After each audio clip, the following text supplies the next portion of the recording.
So, what do a stolen police cruiser and friendly fire in Afghanistan have in common? In both cases, one skipped step nearly cost lives.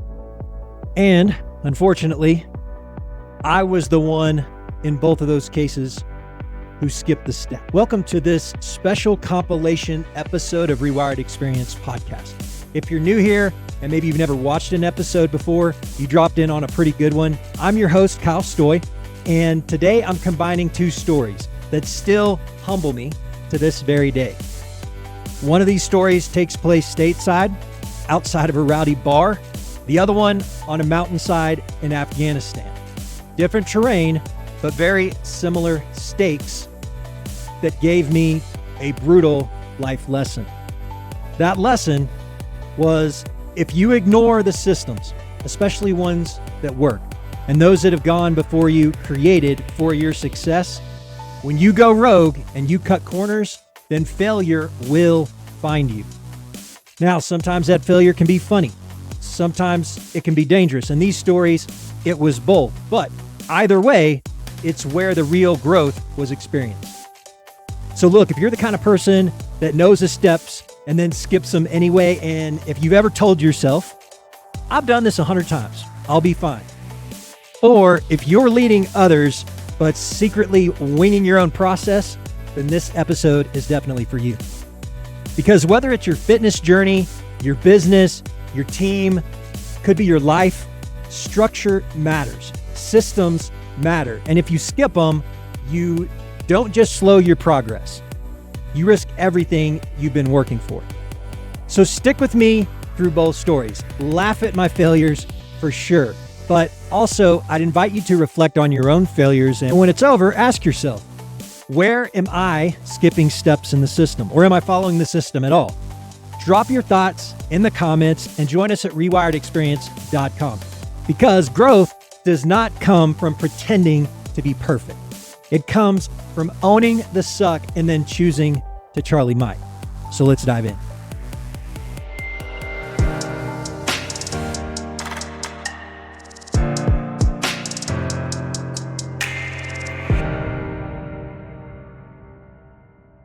Let's get into it. I'm going to take you back to Afghanistan again, and just a crazy story. Sometimes when I think about these stories and the way that I'm just able to pull story after story out of my hat, I promise you they're all true as of now. I'm sure at some point I will run out of stories. And I think at that point when I may have to dive into some interviews and things of that nature. But my oldest daughter has told me a couple times, man, Dad, you've got to sit down and write down all these stories. So this is my version of writing down these stories. So I'm going to take you back to Afghanistan. Firefights, or what we call, enemy engagements, we refer to them as firefights. They weren't completely out of the ordinary. I would say more often than not on my deployment, if we didn't hit an IED or have some type of a direct contact or indirect contact from the enemy, then it was viewed as a mission that didn't happen in a sense. I think at some point we started looking at them like, man, if we don't blow up a truck, are we really doing anything at all? When I say we blow up, it wasn't us that was blowing them up. The enemy was hitting them with IEDs, and we had run through our entire inventory of trucks by the time I was wounded. And there's a whole backstory too. Maybe I'll share someday, but just to get into it a little bit, this day we found ourselves in a pretty intense engagement.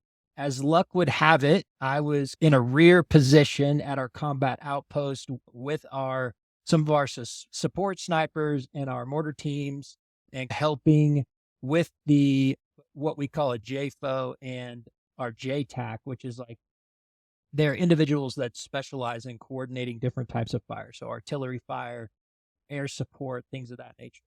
So as a lieutenant, I was in that capacity, and I bring that up because as I'm telling this story, my bird's eye view, if you will, wasn't my preferred bird's eye view at the time. I really wished I was a little more in the mix with this one, but as luck would have it, I think it was probably a good thing that I was able to be in the position that I was and assist with some of the situations that were going on with a bigger picture. And I think that's a larger leadership conversation that we will definitely get into at some time. and on another episode, but just wanted to touch on it. So bookmark that because we will come back to that conversation in another episode.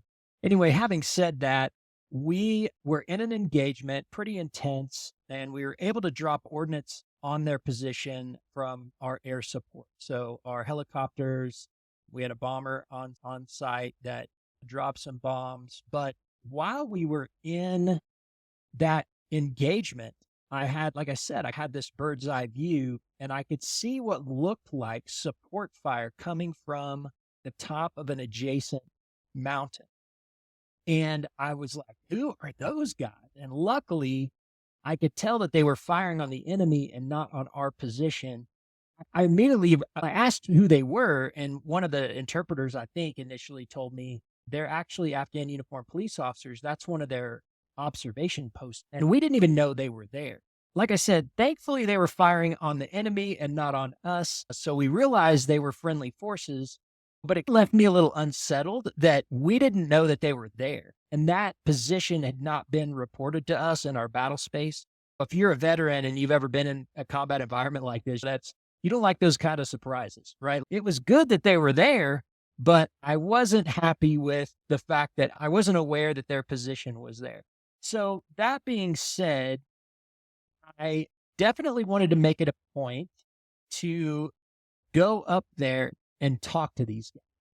So I coordinated that next day. I actually went and met with the Afghan uniformed chief of police, which we were occupying our combat outpost with. They were actually in the same facility as us. And I kind of told him, I was like, man, I'd like to go link up with these guys. And I think I did give him like maybe a day that we were going to do it. But I purposely would try to be vague because a lot of these local national forces, we didn't know if we could trust them, to be quite honest, especially in this stage of where we were in our sort of occupation of that new area. So that being said, I was a little bit vague, and that's good. That was part of the design of communicating this plan. However, here's where the breakdown happened, okay? So I told him and gave him enough information to do the link up. Now, link up operations they tell us in training and just about in any type of mission planning that you do, link up operations, whether they're with blue forces or green forces. So they could be other military forces from other branches or your branch, another unit. They could be local national forces, in our case, Afghan National Army, Afghan Uniformed Police. These are extremely dangerous operations, and you've got to coordinate them pretty painstakingly. But I did not do what is called a brief back with the chief of police. And what I mean is I did not make sure that he had reached out to this observation post where his uniformed police were at, that they were occupying this observation post. I didn't do a brief back with him and make sure that they were clear on what was going on. And so it was super important to do that, and I didn't do it. That was a major leadership fail on my part. And looking back, of course, I'm able to see that, but I definitely overlooked it. And I did not follow that step as I had been trained. And even though in my mind I knew this could potentially be a dangerous operation, I skipped that step. So that being said, that assumption almost cost us a lot. And here's why. Once we started moving into that, basically it was a nighttime operation. We waited until nighttime. Typically, a lot of our missions were at night, and that's because we had night vision and most of the enemy did not. So we own the night in that sense. And so we were moving into this position later that evening in order to link up with this Afghan uniformed police unit that was on top of this mountaintop. And as we approached those friendly forces, who, as I said before, had not been informed that we were coming, they opened fire on us. And so here we were with friendly forces firing on friendly forces because of a critical error, which was a lack of follow through or discipline on my part. And so here I am in the reality of that, being fired upon by friendly forces. And the scary thing is this: we were going up this mountainside, and it's this really loose shale. Everybody is super tired. It was a heck of a climb. Like, everybody was smoked. And at some point, my heavy machine gunner was like, "Sir, I can't carry the gun anymore." And I was like, "Hand it to me." Another tactical error on my part, trying to be a good leader. I took that machine gun and then got separated from the assistant gunner who carried the ammunition. Now, as it turns out, it's okay. I didn't want to fire on friendly forces anyway, but here's a funny part to that story. We're hunkered down behind a rock. They're firing at us, and I can hear the rounds cracking over our head.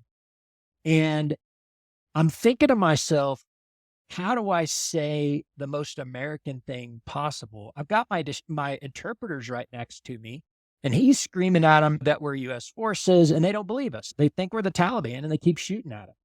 And of course, I've got some of my designated marksmen, my snipers, were on our flank in a parallel movement. And this is just a tactic that we use for good defensive posture. And they were like, "Sir, I can see the gunman. Would you like me to take him out?" And I'm like, "Absolutely not. We can't have an international incident here." And so my interpreter literally is getting on his cell phone because it's not working, screaming at him to stop shooting at us. And so he's getting on his cell phone, calling the chief of police so that the chief of police can call and say, "Hey," and lo and behold, like I said, to me, I'm like, "Hey, I talked to him about this. Why did he not tell them that we were coming?" And it's because I didn't brief him back. And guess what? He didn't tell him we were coming. And I'm literally thinking in my mind, like, what's the most American thing I can say? And so I scream out the expletive. Think about the most American expletive that you can, where the effing, I want to keep this PG. So we're the effing U.S. Army, and like, nothing changes. That does nothing. I'm just out of ideas. Finally, he gets through the chief of police, and they actually stop firing. And I make it up to the top of the mountain. And this is the cool thing, the cool part of the story. So I get there, and we're already like 10 years into this war. And I get up there, and I asked them, I was like, first of all, they're super apologetic. Like, obviously, they thought we were going to be really mad at them. Some guys were, but everybody was alive. Nobody was wounded. We were all good. And I asked him, I said, "Hey, when's the last time U.S. forces were up here?" And he looked at my interpreter, and I asked and gave him an answer. I asked the interpreter, and the interpreter said, "U.S. forces have never been." And in lies the problem, right? Like, why they probably were shooting at us. They weren't used to anybody coming up there that was friendly saying hi. Let's go ahead and unpack this as it pertains, because you're like, "Kyle, cool story. But how does this pertain to Rewired Experience and the framework of take a knee, drink water, reshoot your azimuth, and Charlie Mike?" What I really wanted to talk about today, and this is where it all connects for me, is we cannot skip important steps in our journey. And the Rewired Experience is all about when you're trying to get out of the suck and you're trying to reshoot your azimuth or continue your mission. It's not the big flashy moments that make or break your progress. It's the small, disciplined actions that you take every single day. And when I'm doing coaching, especially in the body balance program, because it's not necessarily a weight loss program, this is a program that helps you identify where your body is unbalanced, where you're sick, where you have inflammation, what foods are actually affecting that. And if you skip steps because you're focused on the end state, meaning that, yeah, you're seeing that you're losing weight. And if you focus on losing that weight and not actually doing the process of the body balance program, then you're going to miss out. You're missing the point. You've married yourself to the outcome and not to the actual process. And the process involves disciplines. So in this case, I had skipped the brief back, a really important discipline. I didn't confirm that the Afghan police chief had communicated our mission to the observation post, and that oversight created an extremely dangerous situation. So for me, that lesson is a discipline in communication. That's a very important discipline. It's important to pay attention to the details, is what I'm saying. There's an order of things for a reason. Marry yourself to the process, not the outcome. And I was more concerned about the outcome than I was paying attention to each step in the process.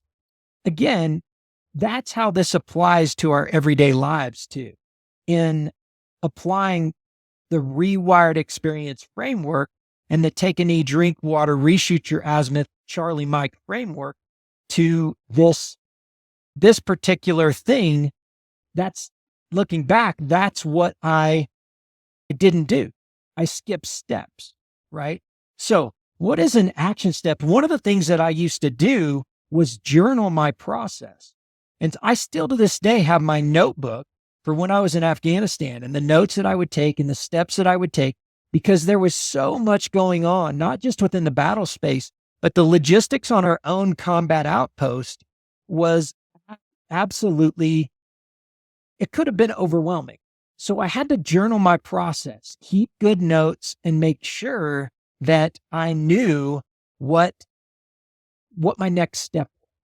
And I will say in this, I skipped that part of it. And I think it was because of the emotional nature of what had happened, firefight and all that. So journaling is super important. What kinds of things should I journal? I like to, and this, we'll use this framework as an example. And I think this applies in a lot of things. Are you communicating with yourself and others clearly? And what that looks like is, I think a lot of times our ego does not allow us to be honest with ourselves. And that sometimes we're rebelling against the process. And so we never arrive at the outcome. And what I mean by that is, I was talking about the body balance program. Their ego gets a hold of them because they really want to lose weight. That was their goal. But if they skip the process, yeah, they may still lose weight, but they're not going to learn what they came to learn in the body balance program. So communicate with yourself honestly, and then communicate with others also. And as it pertains to this context, right, sharing your goals with other people, with your coach in our body balance program is super important, because we can help you identify those times that you're more focused on the outcome and not necessarily the process. Make sure you take the time to verify those goals. That's why those goals are super important, and your progress and your plan for each day. Always ask yourself, am I missing details that could derail my mission? If I would have gone back and done that, I would have identified a glaring hole in the process. So these are small habits that are like my link up story. And this is your little internal observation post, right? Ensure that the left hand knows what the right hand's doing. And it's easy to lose focus and miss the mark. You can even accidentally start metaphorically firing on your own progress. Let's go back to that climb up the shale and the loose rock. Again, it was grueling. It was unforgiving. It was relentless. And just like the climb to achieve any significant goal, in that moment, every step mattered.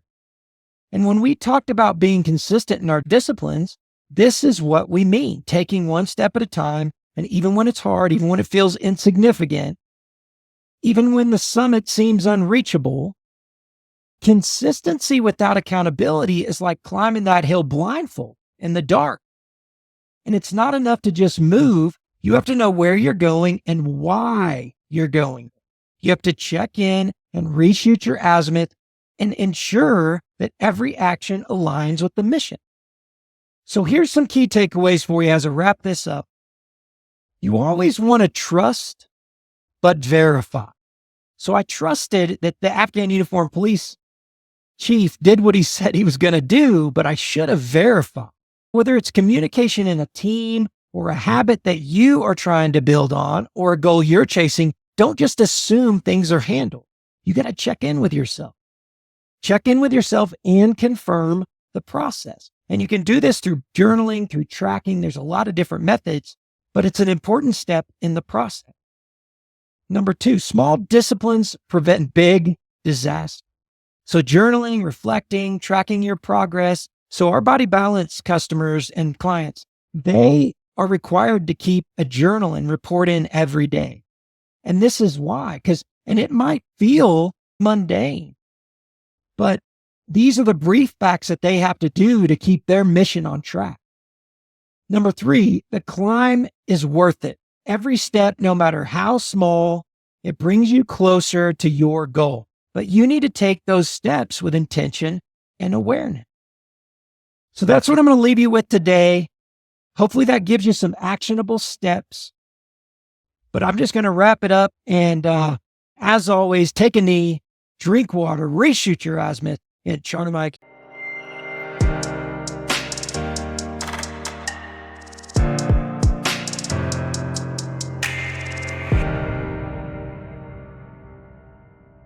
I'm just going to dive right into this. You guys are going to get really tired of me talking about stay with the system, stick with the system. I used to have a SWAT leader, and one of his mantras that he said, and we would always get so tired of it, was stick to the plan. He would always give us the option after our SWAT brief, after our intel brief, after laying out the plan, getting our tactics together, and almost always on the ride over there in the SWAT van when we're about to hit the objective, whether it was serving a search warrant or some type of high-risk incident that we were going into, he would almost always look at everyone on the team and say, okay, this is your last chance. Does anybody have a problem with the plan?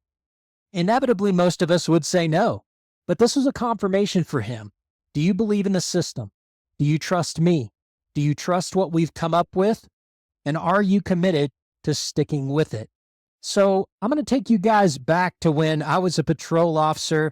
The district in my city is one of the smallest districts, but it was known for one of the highest call volumes within the city, and definitely known for having more kind of problematic areas condensed into a small area.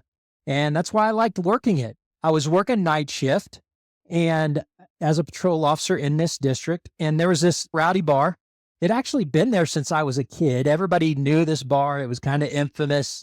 It was one of those where, as a police officer, we kind of stayed away from it, even off duty. We didn't go to this place. It was just one of those places that was known for being a high call volume area. And definitely work as a patrol officer working in that area. I spent a lot of time in that bar, whether it was as bar checks or responding to bar fights, intoxicated people, stolen cars, auto burglaries, even some knife fights, gun fights, things of that nature. It was pretty wild. It was just one of those bars that everybody kind of knew of, knew about, and knew it as a problem area. Got a call that night of a bar fight, and I was assisting actually in that. I wasn't the primary officer in that bar fight. My partner did end up making an arrest, and we were preparing to clear the scene.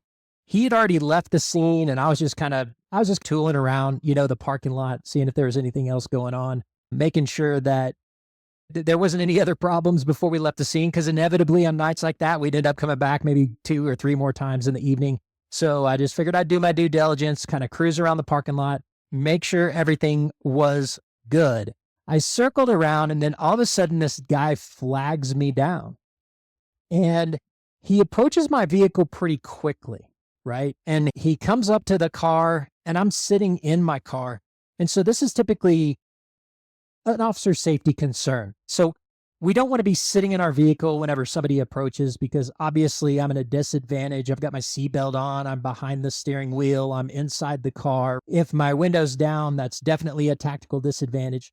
So officers we're trained to exit the vehicle, right? To exit the vehicle so that we're standing on a tactical, confronting or talking to that individual that approached our vehicle. So even if it's like a friendly flag down, a little kid flags me down, I would still most of the time get out of my car, not to be intimidating, but just to be in a position to where I was on the same playing field as they were tactically. Not that I was threatened by a little kid. That's not what I'm saying. What I'm saying is just what we were trained to do as part of the system. It was a system that we followed. And I did exactly that.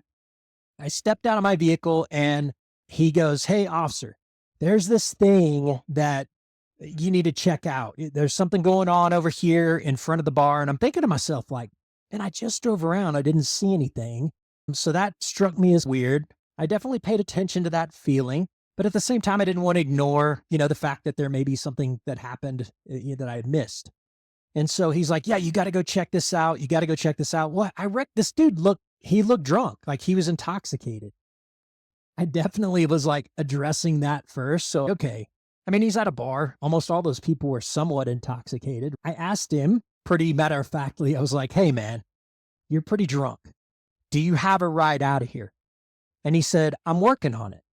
And I was like, okay. At the time, didn't think much about it, but that definitely stuck with me, and you'll find out why. So hang with me on the story here. When I jumped out, I want to back up a little bit, make sure you guys understand something. So I talked to you guys about the tactics a little bit of exiting the vehicle, right, for officer safety. It wasn't uncommon for us to leave our keys in the vehicle and leave it running. It made sense in a lot of circumstances, traffic stops, incidents like that where an individual, had approached me with a problem. But we always locked the vehicle. Even if we did leave it running, we would lock the vehicle. We had keyless entry fobs that could get us into the vehicle. Except for, I will say, common practice in traffic stops was not to do that. And given kind of the circumstances, that was a step I did not take. So I didn't lock my vehicle. I left the keys in the ignition. And so you can probably see where this is going. But I don't want to ruin the story. I went around to the other side of the bar, where this guy had directed me. And I was looking, saw nothing, saw some people that were sitting on the patio of the bar. And I'm like, hey, do you guys see anything going on? And they're like, nope, we don't see anything. Everything's fine over here, officer. You doing okay? And I'm like, yeah, I guess so. I start to turn around to walk back to my patrol car, which was actually in the parking lot of a trailer park that was adjacent to the bar. So it wasn't in the parking lot of the bar. I see a patrol car pulling out of the parking lot of the bar in the direction I had been going prior to. And I found it odd because, man, I thought I was the last patrol officer on the scene. My partner had already left with the arrestee that he had taken to jail. And I was looking at this patrol car pulling out, didn't recognize the driver. And then that vehicle turned southbound on this main roadway in our town there. And I saw what would take my breath away. And it was my radio number. What I was looking at was my patrol car driving south on a main thoroughfare, somebody else driving it. Well, as luck would have it, that was the guy that was looking for a ride. So yes, this is a story of me getting my patrol car stolen. But as usual, I promise you there's going to be a lesson to this that you're going to take away. But yes, go ahead and laugh because it's funny. Luckily, nobody was hurt, but the rest of the story kind of goes like this. So as I'm watching this patrol car drive away and this realization that I'm having, remember the thing that he said he was looking for a ride? Well, he dang sure got a ride. And I'm kind of thinking that in my mind. And I'm really hesitant, to be honest, at this point, to even call this out on the radio. But I know it's got to be done. And I don't remember exactly how I worded it. But my supervisor, very eloquently, said, let me make this clear, or let me make sure I'm understanding this correctly, right? Your patrol car has been stolen and it is southbound on this major roadway. And I'm like, that is correct. And so here I am standing in the parking lot of this bar with no patrol car, nothing but me, the lonely police officer.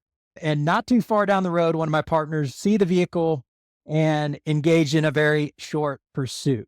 It's crazy. I know it's crazy. Not completely uncommon. In fact, just a few weeks later after my incident, it would happen to us again and have a whole different outcome. But it was just crazy to me to even think in the moment that this was going on. First of all, the irony of what he had said to me and my utter disbelief from me and my supervisor that it was happening, and that at this moment, my fellow officers are in pursuit of my patrol vehicle. So, yeah, pretty crazy. And here's the funny part. The whole thing's kind of funny. Thank goodness nobody was hurt. But here's the crazy thing is, what do you do when you steal a patrol car? You've been at the bar drinking and I mean, makes sense to me, right? You'd make a run for the border. So where we found this guy was, you guessed it, the Taco Bell drive-thru. He had stopped to get himself some Taco Bell, and this is where my fellow officers encountered him and were able to take him into custody. Another backstory to this, my supervisor did pick me up in that parking lot, so I got to ride with my supervisor to go recover my patrol car. That was an interesting time. There wasn't a whole lot said. He could tell definitely that I was upset, that I was pretty angry. And one of the smartest moves was whenever we got to Taco Bell and there was my patrol car, he did not let me out of the patrol car to participate in the apprehension of the suspect. Looking back, pretty smart move on his part to keep me from escalating that situation because there was definitely emotions involved. So, supervisor, you know who you are. Not going to call you out by name, but thank you for that moment of calm resolution and helping me to not escalate that situation and definitely to stay in a scenario where I'm making emotionally regulated decisions and I didn't get myself further in the suck. Ultimately, we were able to arrest the suspect, take him into custody without incident. My patrol car was recovered, only minor damage. Another backstory, the department would later go on to buy what we call transmission locks, where there's a hidden button that doesn't allow you to put it into gear. This definitely would have prevented that. And the other incident that happened a few weeks later, something that's common practice now, police vehicles have secret buttons that are hidden somewhere in the vehicle to where you can't get it in gear, even if the ignition is engaged and the vehicle is running. That's a good thing that came from that, improved our systems a little bit. But let's reflect on that story a little bit. Well, the reason I had somebody the other day that was like, man, Kyle, you really only share your failures on these podcasts. That's because I learn the most from sharing stories of failure. I enjoy sharing stories of failure because I learn the most from failures. I heard a quote from Tom Brady that said the same thing. He was in an interview and they were talking to him about his willingness and openness to share failures. And he's like, there's tons of wins. There's lots of wins. Those aren't fun to talk about. It's the failures and the losses that are the most fun to talk about. And I'm paraphrasing what he said, but he's basically saying, because that's what I learned the most from. What I got better from was from the failure. So I want to share with you guys my failures. I want to be open and honest. I want to humble myself, not let my ego get in the way, because I feel like what you're going to learn the most from are these failures, or at least perceived failures. And yes, it's a funny story.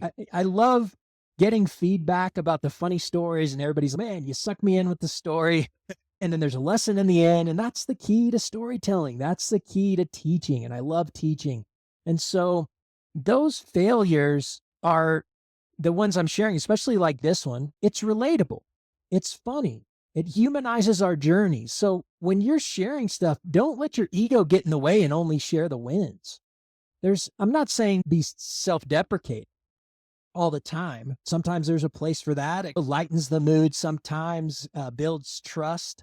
And to an extent, that's what this story is about for me. It's very humbling. This was a very humbling moment. And not only that, it was at a time when I was at the highest performance, or the best performance level in my career that I had been, from a physical fitness standpoint, from a tactical standpoint. And then for this to happen, it was definitely a humbling experience. So at a time when I could have gotten really cocky, I could have gotten really arrogant, it humbled me and it kept me in my place. And I actually look back on it very fondly for that reason.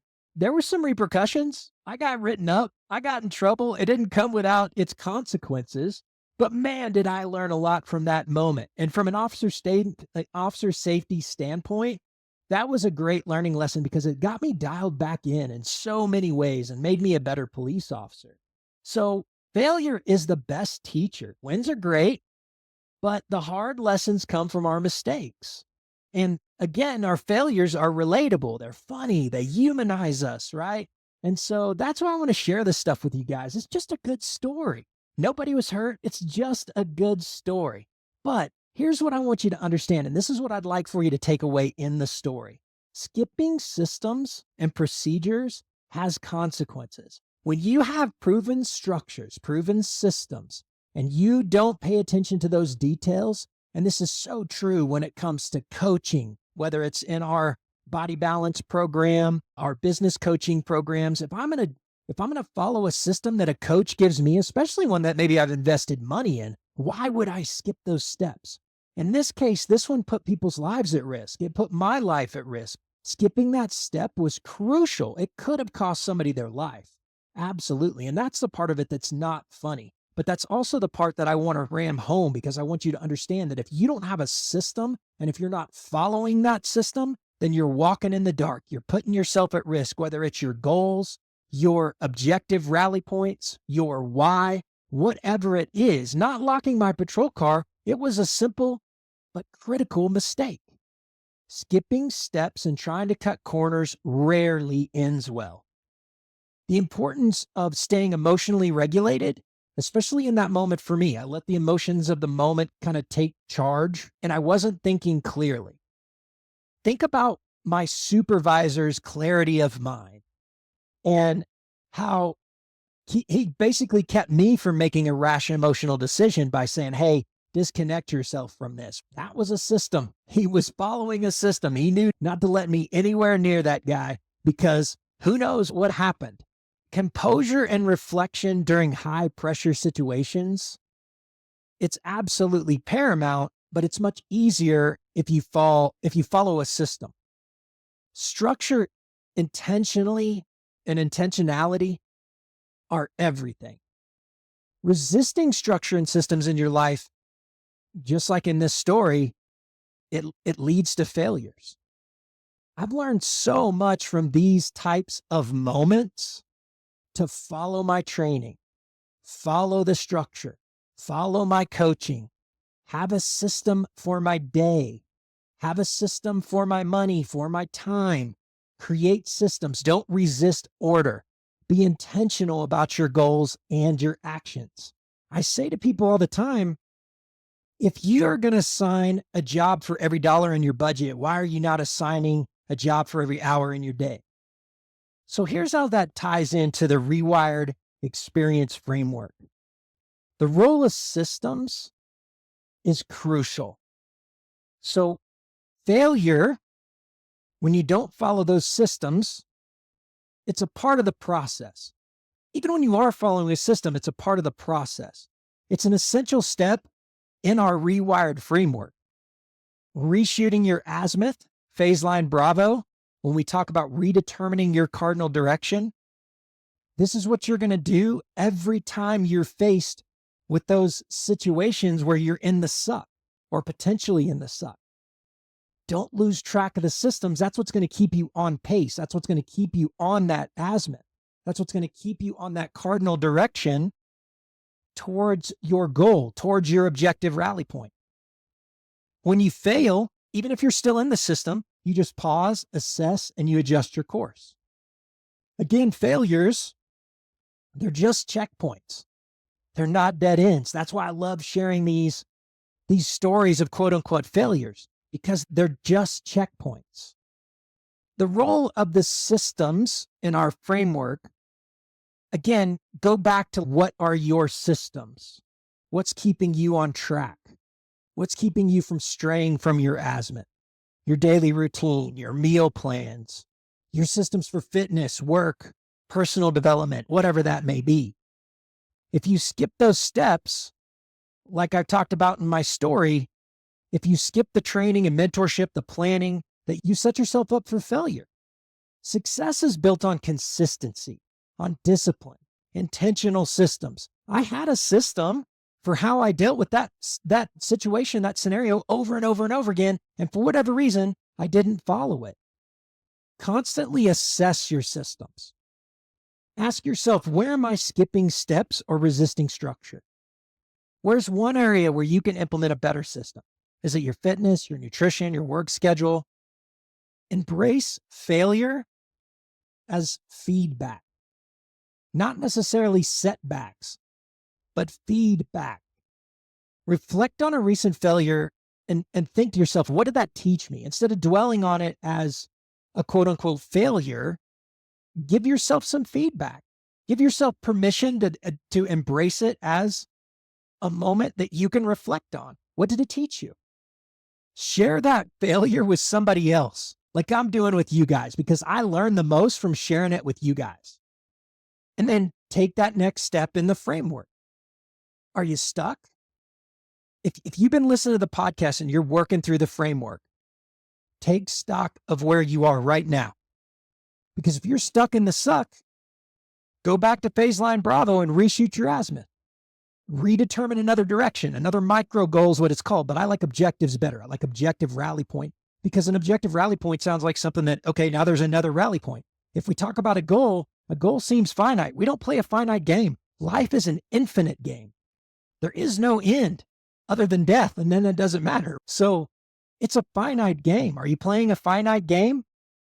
It's a great quote that comes from Simon Sinek. And he talks about most games are finite, meaning there's an outcome, there's a score. But life is infinite. Don't play a finite game with a game that's meant to be infinite. Guys, I'm going to wrap it up there. Remember, take a knee, drink water, reshoot your azimuth, and Charlie Mike.